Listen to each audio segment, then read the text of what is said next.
Hey everybody, Skylar here. I figured in these quarantined times I'd restart a series that I was going to do originally on this channel a couple years ago, but I figure it's one of the most talked about things in marching percussion, but also just in drumming in general, which is the rudiments. This was a rudiment breakdown series that I planned a couple of years ago. I have a whole comprehensive list of rudiments, including the 40 standard PAS rudiments that you might have seen, mixed with some of the hybrids that you learn from doing marching percussion with things like drags and flams and all that other stuff. So this intro video is just going to be talking about the 5 basic rudiments that you need to have a really good handle on before you start tackling the hybrids. Now this video is just going to be going over quickly what each of them are, not necessarily a comprehensive breakdown, but just going over what every drummer should be familiar with before you start moving into the hybrid territory. Stuff like flam drags and all the cheeses and book reports and flam tapacues and all the other things are built on these 5 building blocks. Technically 6, because number 6 would probably be considered the buzz roll, but I think most of us learn a buzz roll right from the off. 4th grade, 5th grade, whenever you start playing drums, buzz roll is one of the first rudiments you learn. Just put the stick down, a little bit of pressure, make it buzz on the head. So I'm not going to include the buzz roll in this one, but these are the 5 most basic rudiments that anyone should know and have a handle on before you start tackling anything more complex. Okay, so the first one we're going to talk about is the single stroke roll, or just singles, alright? Because when we talk about any kind of rudiment, when you break them down, they can be any kind of combination of singles, doubles, and triples. So that coincidentally is 1, 2, and 3.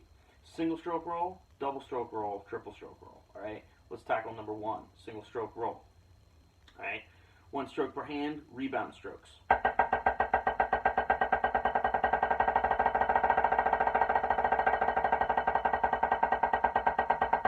I think we all kind of learn that at a very young age, starting out as players, that the stick has to rebound, it has to bounce. Try to get the even rhythm between both hands, and try to get faster as you go.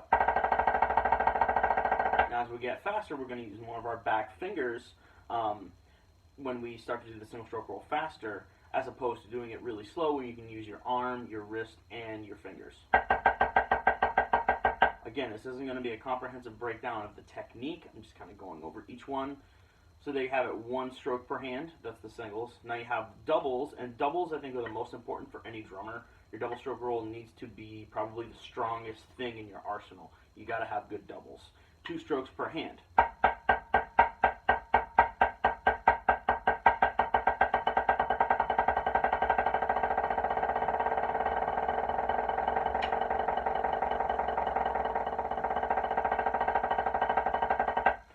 It's funny because double stroke roll is pretty easy in concept, and you start learning them slow when you're younger, but you can work on your double stroke roll your entire career and not get it to where you want it to be. Trying to get even sound quality between each hand, most of the time the left hand is going to be weaker, mostly because if you're playing match grip especially, most players are not left-handed.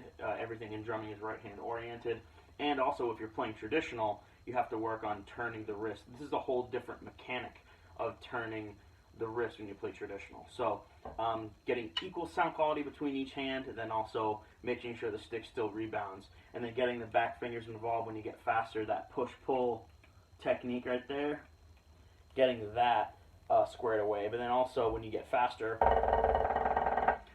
pumping the motion with the arms. I could do a whole clinic on double stroke rolls. That's what I always tell my students.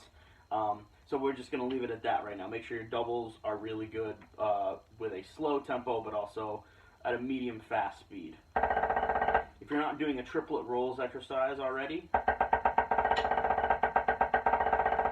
definitely look into doing that before you tackle any kind of drags or anything like that in your rudiments. Stuff like book reports requires you to have nice tight doubles. Triples, or triple stroke rolls, also known as French rolls.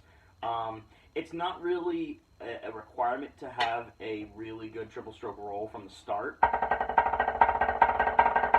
You don't have to have it burning fast, but have a really good grasp on triple strokes on each hand. Same concept as double strokes with the push-pull. Some people call this a push-pull technique, even though it's not actual push-pull. But basically, where the fingers are pulling the stick into the hand, that back finger technique is the same thing as it is with the doubles, where but it's perhaps more exposed because it's triples. It's one more note. First stroke, everything happens with the arm, wrist, and the finger, arm, wrist, and then mostly wrist and fingers for the second and third note.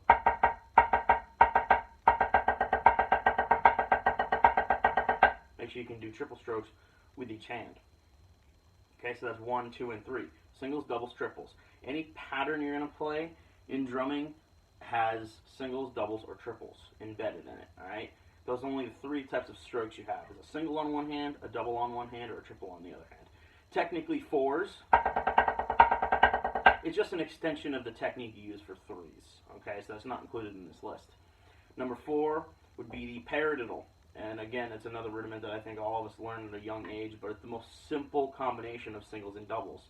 Right, left, right, right, left, right, left, left.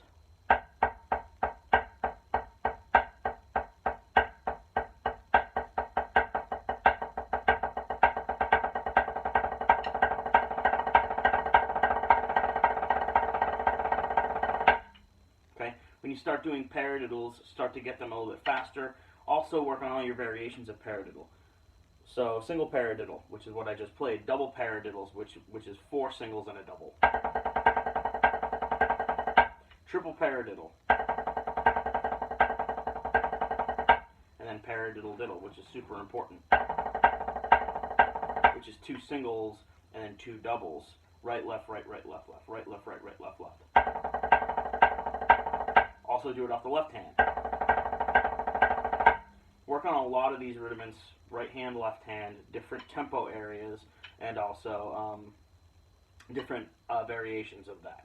So you have your paradiddles, all 4 variations. You have single paradiddle, double paradiddle, triple paradiddle, and paradiddle diddle. Okay. Now moving on from that, the last one is the flam. Okay, just the single flam. All right. So we have the low grace note. In this case, it's the left hand with the primary note on the right hand. Get that distinct difference of, okay, flam. The grace note goes slightly before the primary note. Start alternating hands.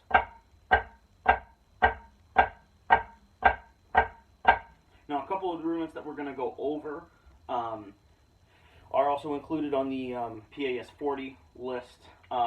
But the flam is really the most basic thing. Just be familiar with flams, because what we're going to be doing is putting flams with different patterns, different amounts of groupings.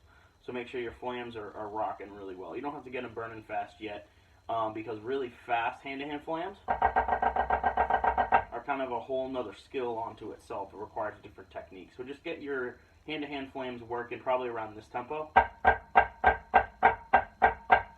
where you're turning your wrist and it's feeling good.